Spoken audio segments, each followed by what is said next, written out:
26 de março de 2025. Um ex-presidente do Brasil se torna réu por atentar contra a democracia. Não há nenhuma dúvida que o denunciado Jair Messias Bolsonaro conhecia, manuseava e discutiu sobre a minuta do golpe. Isso não há dúvida.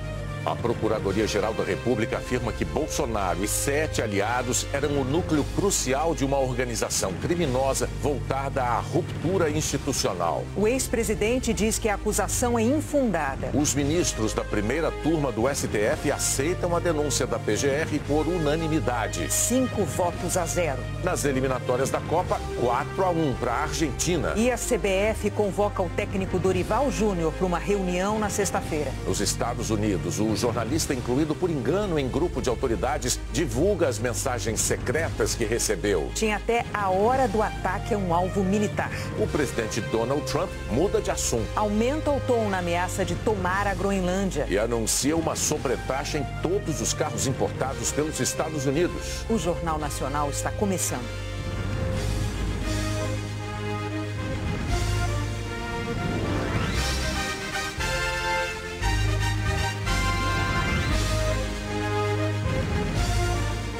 Inscreva-se no canal e ative as notificações para não perder mais edições. Por unanimidade, os 5 ministros da primeira turma do Supremo Tribunal Federal tornaram réus Jair Messias Bolsonaro e mais 7 aliados por tentativa de golpe de Estado. É o primeiro ex-presidente a responder criminalmente por atentar contra o sistema democrático brasileiro. O julgamento começou com o voto do relator ministro Alexandre de Moraes. Ele listou os crimes apontados pelo Procurador-Geral da República, Paulo Gonet, contra os 8 acusados de fazer parte do chamado núcleo crucial, que, segundo a PGR, tramou o golpe. A abolição violenta do Estado Democrático de Direito, organização criminosa armada, dano qualificado, deterioração de patrimônio tombado e golpe de Estado. Segundo a denúncia,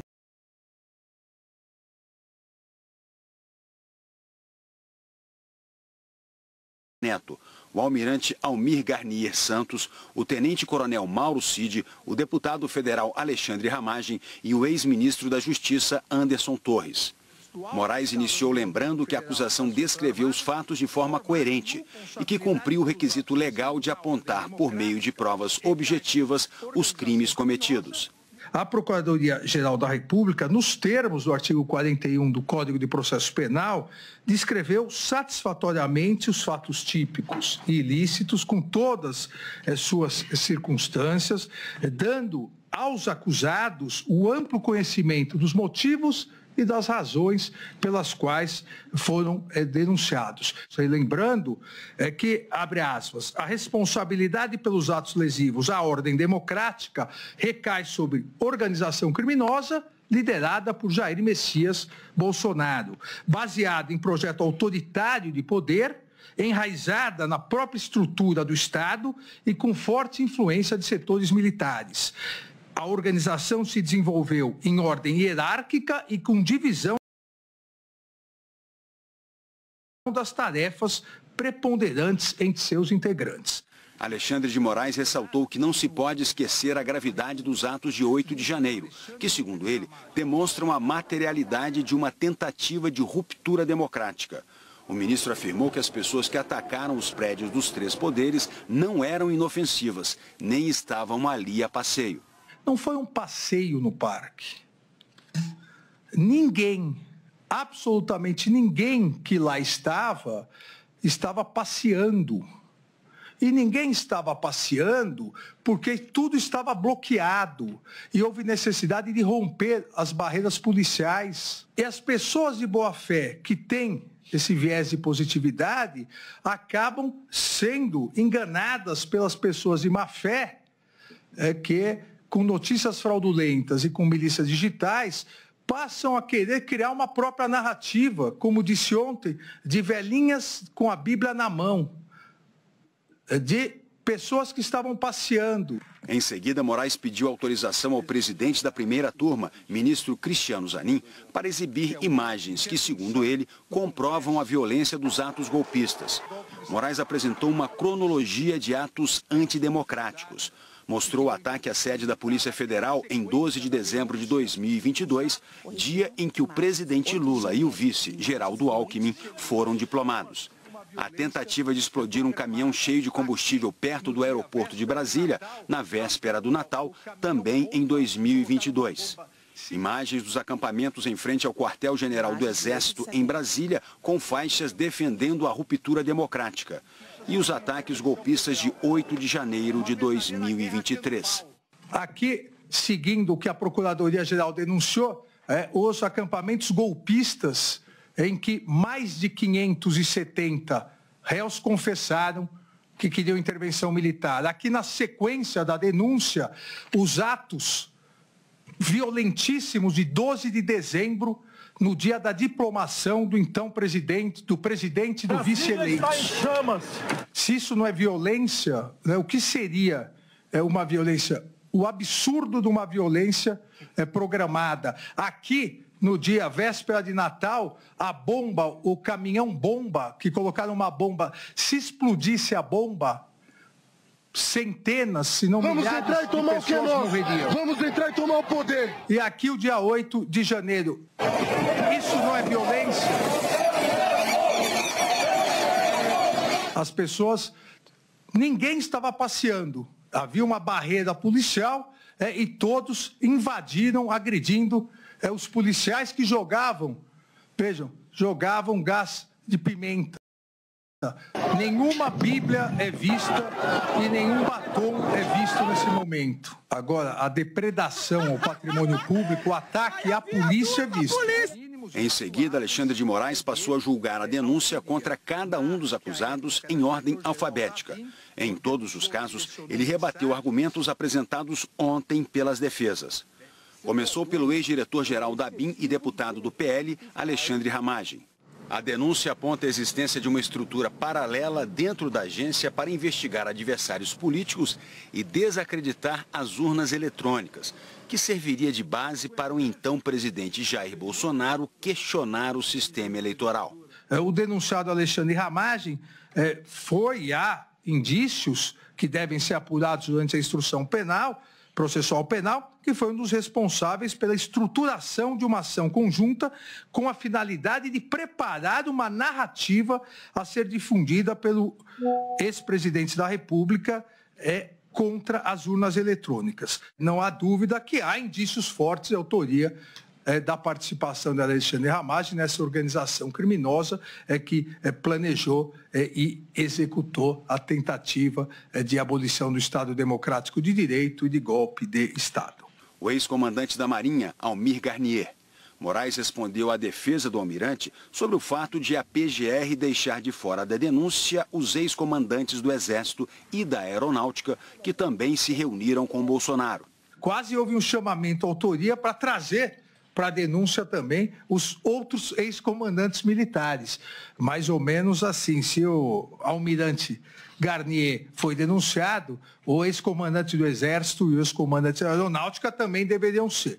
Por que não foram? Porque não há, em momento algum, seja na investigação, seja como ficou apontado na denúncia, nenhum indício de autoria de ambos os comandantes, seja do Exército, seja da Aeronáutica. Mas há indícios suficientes de autoria em relação a Almir Garnier Santos. Enquanto mostrava o registro de entre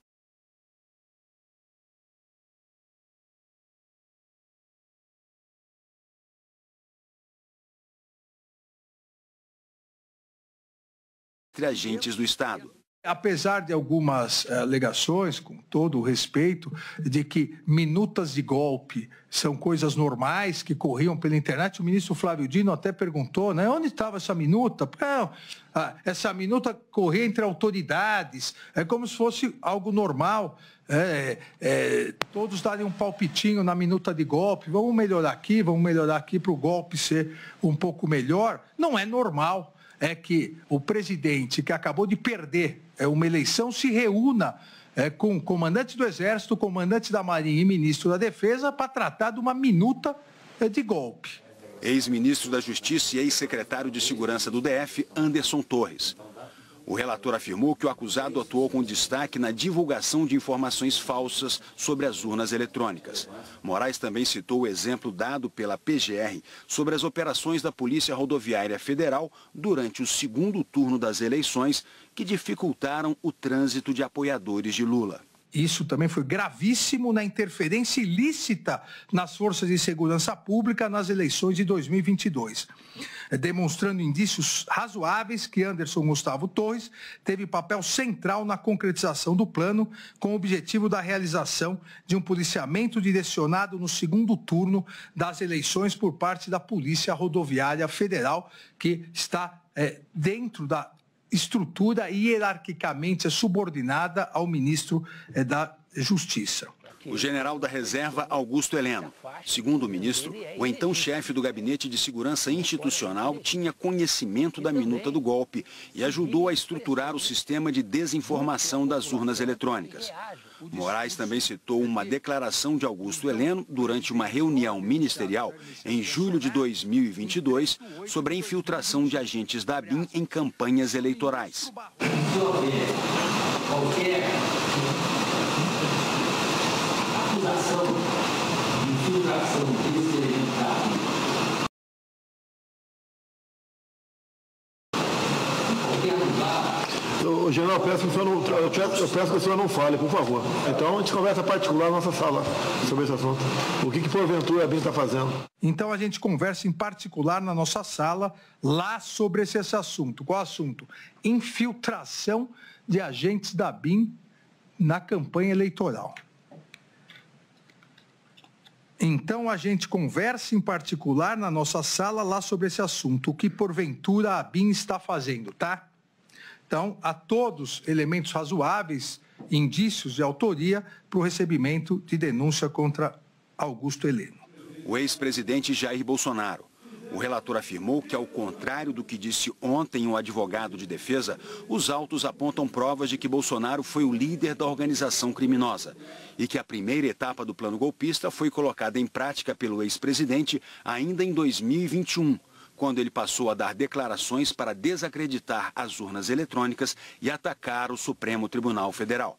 Há indícios razoáveis de recebimento da denúncia da Procuradoria-Geral da República, que aponta Jair Messias Bolsonaro como líder da organização criminosa, demonstrando a participação do ex-presidente da República com os elementos de prova colhidos na investigação da Polícia Federal. A denúncia detalha essa participação, detalha os atos executórios. Em 2021, Jair Messias Bolsonaro começou a organizar uma estratégia para difundir notícias falsas sobre o sistema eleitoral brasileiro. O ministro lembrou, por exemplo, da participação do então presidente em uma manifestação com teor golpista em 7 de setembro de 2021.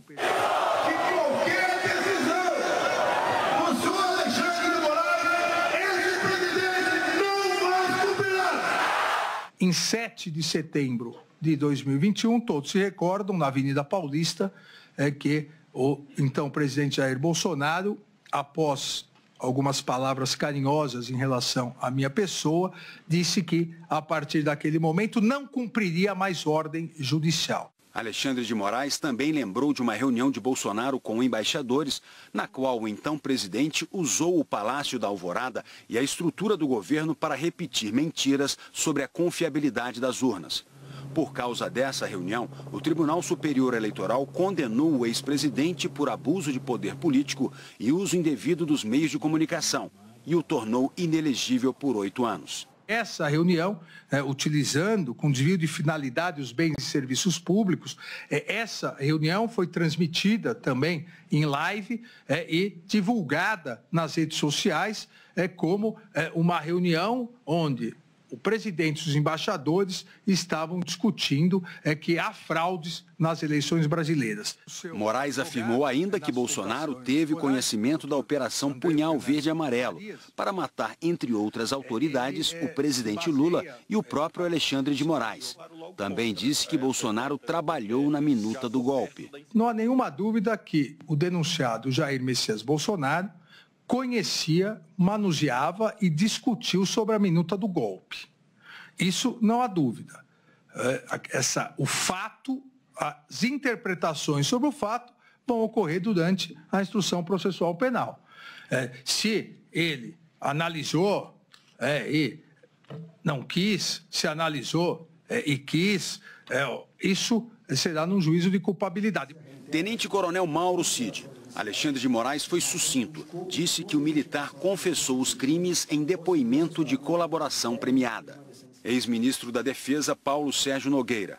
Alexandre de Moraes rebateu a defesa, que ontem afirmou não ter justa causa contra o militar. O relator disse que Paulo Sérgio teve contato e discutiu a minuta do golpe e que alterou, a pedido de Bolsonaro, o relatório do Ministério da Defesa para jogar dúvidas sobre a lisura das urnas eletrônicas. Essa missão dada pelo, então, presidente Jair Bolsonaro era comprovar a fraude às urnas. Essa comissão chegou a uma conclusão.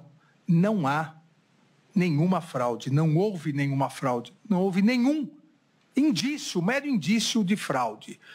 O presidente Jair Bolsonaro proibiu, ou então, ministro da Defesa, de apresentar essa conclusão ao Tribunal Superior Eleitoral. Sabemos que um general 4 estrelas, ministro da Defesa, ele poderia se recusar a cumprir uma ordem manifestamente ilegal do presidente da República. General da Reserva Braga Neto, ex-ministro da Defesa e da Casa Civil e candidato a vice na chapa liderada por Bolsonaro. O ministro descreveu como, segundo a PGR, o militar atuou para insuflar os movimentos golpistas. Também foi descrita a participação de Walter Souza Braga Neto na incitação de movimentos populares, e que eu acabei de dizer, aquele vídeo em que Walter, general Braga Neto, conversa com manifestantes em frente ao quartel e afirma para os mesmos terem esperança, porque ainda não havia terminado e algo iria acontecer. Moraes também lembrou a acusação da PGR sobre uma reunião golpista na casa de Braga Neto. Onde apresentou a minuta do golpe de Estado, tem os depoimentos, tem já o referenciamento, tem o certificado de entrada no Palácio do Planalto. Então, além das provas independentes e autônomas, além dos depoimentos do colaborador, há comprovação dessas afirmações feitas pelo colaborador. Depois de quase 2 horas de apresentação do voto, o ministro relator Alexandre de Moraes concluiu pela aceitação da denúncia contra os 8 acusados. Alexandre de Moraes afirmou que a Procuradoria-Geral da República apresentou elementos suficientes para torná-los réus com a abertura da ação penal. Depois do relator Alexandre de Moraes, os outros ministros da primeira turma votaram. O ministro Flávio Dino disse que não há dúvida da materialidade da tentativa de golpe de Estado. O eixo central das sustentações orais, de um modo geral, das defesas, não foi tanto descaracterizar as materialidades e sim afastar autorias, afastar os seus patrocinados, seus clientes, do itinerário delituoso ou em tese delituoso. O que também, obviamente, corrobora a densidade desse acervo probatório que foi muito bem escandido e delineado pela Procuradoria-Geral da República e pelo relator. Dino lembrou o golpe militar de 1964 para afirmar a gravidade do 8 de janeiro. E se diz também, querido ministro Fux, mas não morreu ninguém. No dia 1º de abril de 64, também não morreu ninguém. Mas centenas e milhares morreram depois. Golpe de Estado mata. Não importa se isto é no dia, no mês seguinte ou alguns anos depois. Dino ressaltou que a lei pune a conduta de quem atenta contra a democracia ou contra o governo eleito e que, se o golpe fosse consumado, não haveria julgamento. O ministro seguiu o relator para aceitar a denúncia. Em seguida, foi a vez do ministro Luiz Fux. Ele classificou todo o ataque ao Estado Democrático de Direito como repugnante e inaceitável. Esses episódios contra a nossa democracia e contra o Estado Democrático de Direito, ele vai ser marcante dia após dia. Então, todos os dias serão dias da lembrança de tudo o que ocorreu. E por isso não se pode, de forma alguma, dizer que não aconteceu nada. É absolutamente impossível se afirmar isso. Fux lembrou que o processo está em fase inicial e disse que vai analisar com mais profundidade os fatos narrados na denúncia e os critérios da lei para o crime de tentativa de golpe de Estado. Nós estamos numa fase de prelibação, de verificação dos indícios de autoria e da materialidade dos delitos. Isso é uma fase ainda inicial, porquanto, em relação à autoria e à materialidade, o relator e o Ministério Público legaram à turma, à sociedade, tudo quanto nós precisávamos saber para o recebimento da denúncia. Então, eu quero acompanhar o eminente extraordinária a esperança de que o nosso país continuará a viver um Estado democrático de direito, onde se garante justiça, segurança, verdade e liberdade. Ao seguir o relator, o voto de Fux formou maioria para a aceitação da denúncia. Em seu voto, a ministra Carmen Lúcia citou as tentativas do grupo de minar a credibilidade do sistema eleitoral e os ataques à democracia. Na denúncia apresentada pelo professor Paulo Gonet, pelo Procurador-Geral da República, se eu começar a ler, e quem assistir esse filme de trás para frente, do dia 8 de janeiro, nós numa situação realmente de servidores públicos, como somos nós no Supremo, e que estávamos também, pelo menos em parte de nós, no Tribunal Superior Eleitoral, nós sabemos o que foi viver, não é, ministro Alexandre? O tempo todo, com um ruído debaixo dos pés, que as pessoas não entendiam, mas que não pareciam que estava todo mundo acolhendo tranquilamente, embora não houvesse nada formalizado, porque não se formaliza golpe. A ministra rejeitou qualquer tentativa de minimizar os fatos de 8 de janeiro. Naquele dia, na frente ou dentro do Supremo, ou do Palácio do Planalto, ou do Congresso Nacional, não morreu alguém? Ditadura mata. Ditadura vive da morte, não apenas da sociedade, não apenas da democracia, mas de seres humanos de carne e osso que são torturados, mutilados, assassinados toda vez que contrariar o interesse daquele que detém o poder para o seu próprio interesse. Não é para o bem público, não é para o benefício de todos. Portanto,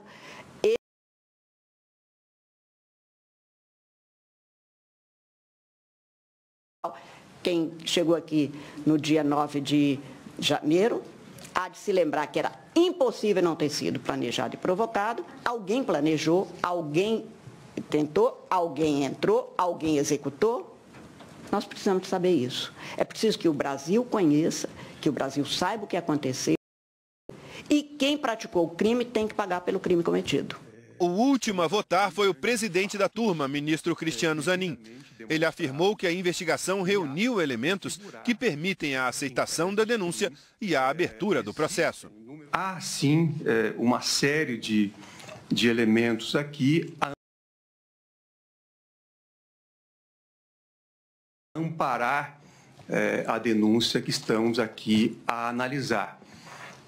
Como eu disse ontem, longe de ser uma denúncia amparada exclusivamente em uma delação premiada, o que se tem aqui são diversos documentos, vídeos, dispositivos, enfim, diversos materiais que dão amparo àquilo que foi apresentado pela acusação.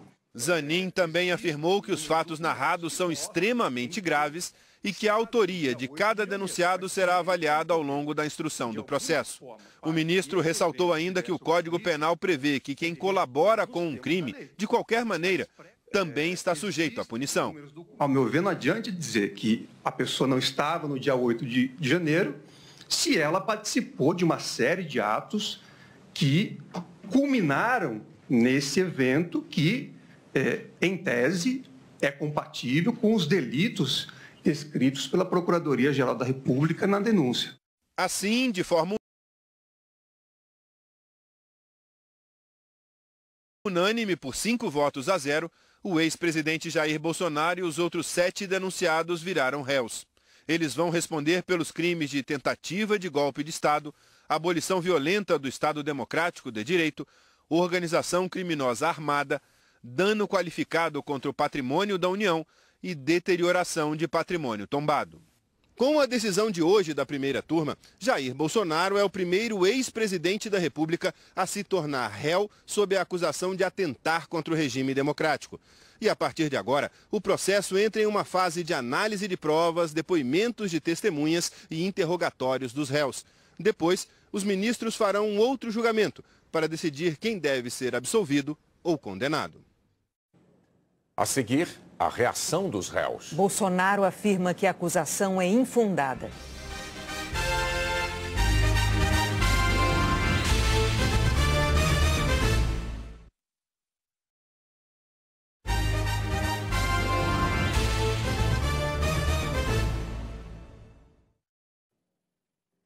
O primeiro ex-presidente do Brasil a se tornar réu por atentar contra a democracia se manifestou logo depois da decisão do STF. Jair Bolsonaro voltou a negar ter participado de uma tentativa de golpe e disse que a acusação contra ele é grave e infundada. O ex-presidente acompanhou o julgamento no Senado, com parlamentares, no gabinete do filho, o senador Flávio Bolsonaro, do PL. Jair Bolsonaro não foi ao Supremo Tribunal Federal, como ontem. Assim que terminou o julgamento no STF, advogados de Jair Bolsonaro vieram aqui para o gabinete de Flávio Bolsonaro. Com o ex-presidente e aliados, acertaram o tom no pronunciamento que o ex-presidente fez à imprensa, criticando a decisão da primeira turma do Supremo, que o tornou réu. Já como réu no pronunciamento, Bolsonaro negou que tenha participado de uma tentativa de golpe de Estado. Eu espero hoje botar um ponto final nisso aí. Parece que tem algo pessoal contra mim. E a acusação é muito grave. E são infundadas. A acusação tem como base a denúncia do Procurador-Geral da República. Segundo Paulo Gonet, o ex-presidente integrou uma organização criminosa com o objetivo de mantê-lo no poder e que ele, Bolsonaro, era o líder da organização. Bolsonaro disse que pediu a desmobilização de movimentos que queriam a intervenção militar no país. No dia 2 de outubro, 2 de novembro, alguns de vocês estavam lá na Alvorada, e eu fiz um pronunciamento à nação. Coisa rara, né? Fiz um pronunciamento lido à nação. Eu vou ler apenas um parágrafo desse pronunciamento, que infelizmente não está no inquérito do ministro Alexandre de Moraes.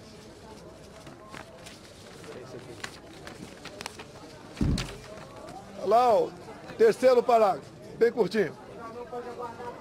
As manifestações pacíficas sempre serão bem-vindas, mas os nossos métodos não podem ser os da esquerda, que sempre prejudicaram a população, como invasão de propriedade, destruição de patrimônio, cerceamento do direito de ir e vir. Ato contínuo, começamos a transição. Alguns dias depois desse pronunciamento, os caminhoneiros começaram a obstruir vias pelo Brasil. Eu fiz um vídeo pedindo para que eles se desmobilizassem. Eu não tinha intenção nenhuma em parar o Brasil, criar o caos, ou estava pensando em outra coisa. Eles cumpriram esse pedido meu. E, na verdade, o resumo que eles falaram é o seguinte: golpe tem povo, mas tem tropa, tem armas e tem liderança. 2 anos de investigação não descobriram quem, porventura, seria esse líder.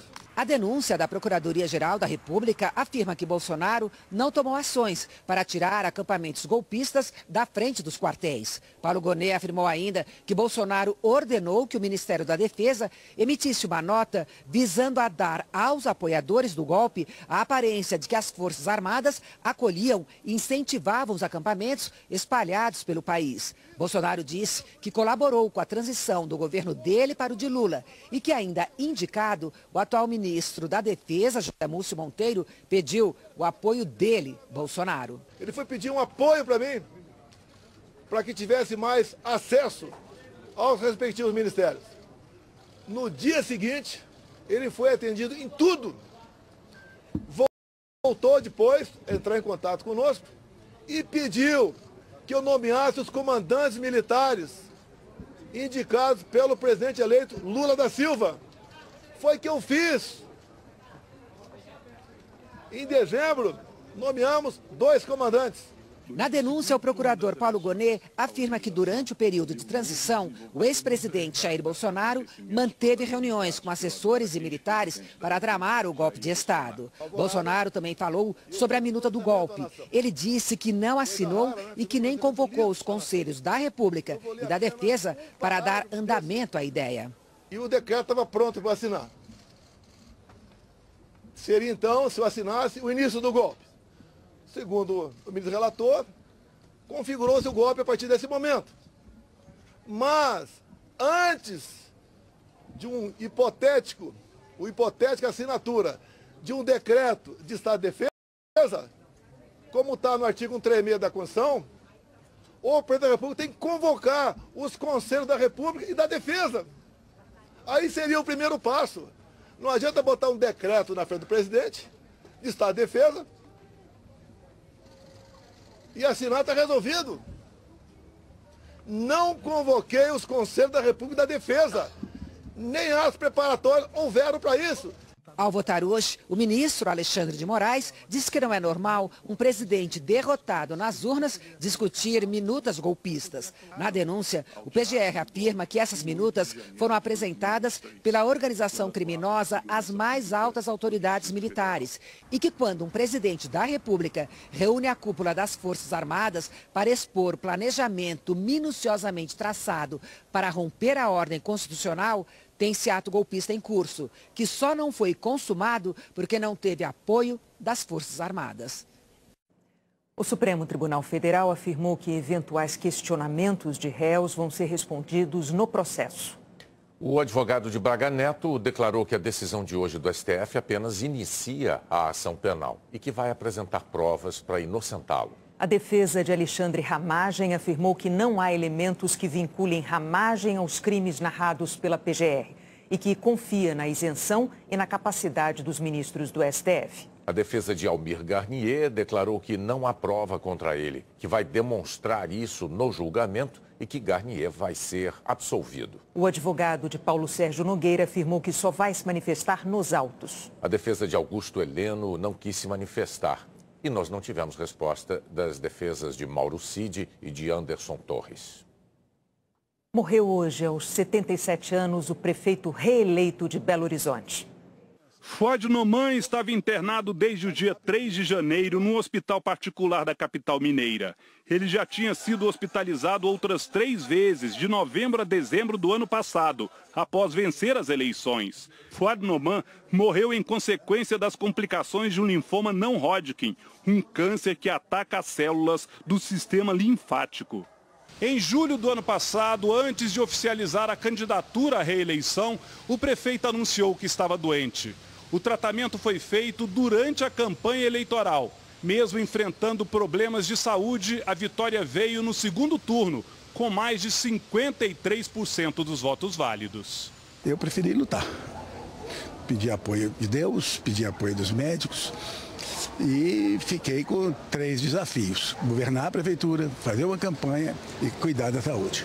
Fuad Noman, do PSD, tomou posse para o segundo mandato em 1º de janeiro, mas só ficou 3 dias no cargo, até ser internado pela última vez. Desde então, o vice Álvaro Damião, do União Brasil, assumiu a prefeitura. O experiente político nasceu em Belo Horizonte. Formado em economia, exerceu vários cargos públicos em Brasília e no governo mineiro. E chegou ao comando da Prefeitura de BH pela primeira vez em 2022, quando o então prefeito Alexandre Calil renunciou para concorrer ao cargo de governador de Minas. O presidente Lula, os presidentes da Câmara e do Senado e o governador de Minas, Romeu Zema, lamentaram a morte do prefeito. Fuad Noman deixou mulher, 2 filhos e 4 netos. O presidente Lula se reuniu no Japão com o primeiro-ministro Shigeru Ishiba e empresários. O presidente defendeu uma aproximação do Japão com o Mercosul. A Embraer fechou acordo de 10 bilhões de reais com a companhia aérea japonesa ANA para venda de até 20 aviões. A seguir, o presidente americano Donald Trump enfrenta uma crise com a divulgação de mensagens secretas enviadas por engano a um jornalista. E tenta mudar de assunto, ameaçando tomar a Groenlândia e taxar carros importados.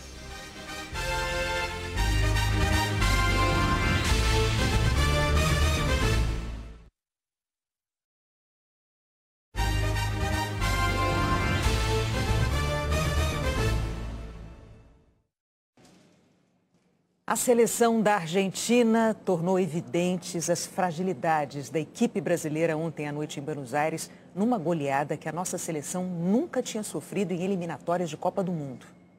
É o auge de uma crise que começou com a eliminação da Copa do Catar em dezembro de 2022. Ontem, a goleada em Buenos Aires teve direito ao olé.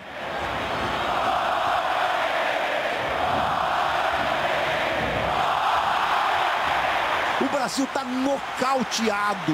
Desde o 7-1 eu não sinto tanto constrangimento numa partida de futebol da seleção brasileira. Antes do jogo, o atacante Rafinha, em entrevista a Romário, deu uma declaração que repercutiu entre os argentinos. Porrada neles? Porrada neles, sem dúvida. Porrada neles. Vai pra dentro com tudo? No campo e fora do campo. Depois da goleada, o técnico Lionel Scaloni disse que desculpava o Rafinha e que a Argentina jogou o que tinha que jogar, com ou sem declarações. O jogo teve sim faltas duras, algumas confusões, provocações dentro de campo, mas os argentinos responderam mesmo de outra forma, jogando futebol. Com menos de 4 minutos, Julián Álvares fez o primeiro. Aos 12 já estava 2-0. Gol do Enzo Fernandes. Num erro de Christian Romero, Matheus Cunha diminuiu para o Brasil. Ainda no primeiro tempo, McAllister aumentou a vantagem dos argentinos. E Giuliano Simeone fechou o placar. 4-1. Foram 13 finalizações da Argentina e apenas 3 do Brasil. No fim, os jogadores e a torcida da Argentina simularam 1 minuto de silêncio e cantaram "O Brasil está morto". A AFA, Associação do Futebol Argentino, publicou um vídeo sem nenhum som e escreveu: "Esse é o primeiro vídeo da AFA em silêncio. Que o futebol fale". Peço aqui até desculpas ao torcedor brasileiro, porque a expectativa era muito diferente daquilo que nós vimos, daquilo que nós apresentamos. Foi a primeira derrota do Brasil para a Argentina por 3 gols de diferença em 61 anos. A quarta nos últimos 5 jogos contra os rivais. O outro foi empate. A pior da história da seleção nas eliminatórias.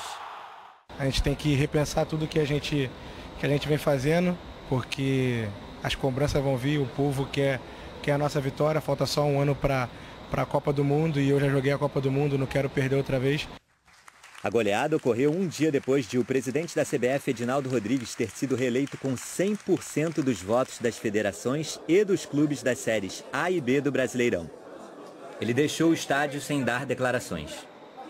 Edinaldo marcou uma reunião para sexta-feira com o técnico Dorival Júnior e com o diretor das seleções da CBF, Rodrigo Caetano. E ainda vai decidir se mantém os dois nos cargos. Esses jogadores são protagonistas, não só nos seus clubes, mas também nos campeonatos onde participam, né? E dentro da seleção brasileira, o rendimento deles é muito abaixo daquilo que eles fazem, né? Nas eliminatórias, os 6 primeiros colocados garantem vaga direta para a Copa. O 7º ainda disputa uma repescagem. O Brasil caiu uma posição e agora é o 4º com 21 pontos. 6 à frente da Venezuela, a 7.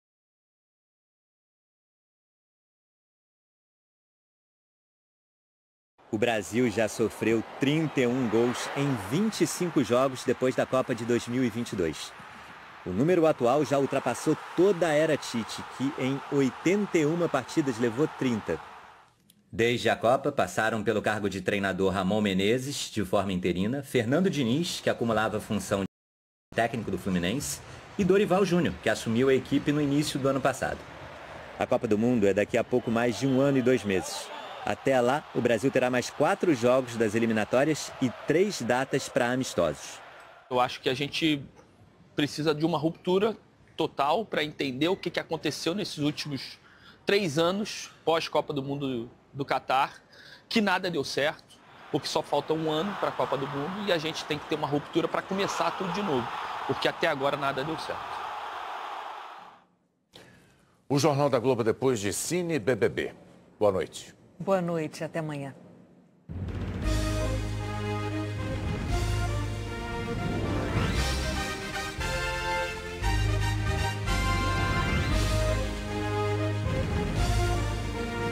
Inscreva-se no canal e ative as notificações para não perder mais edições.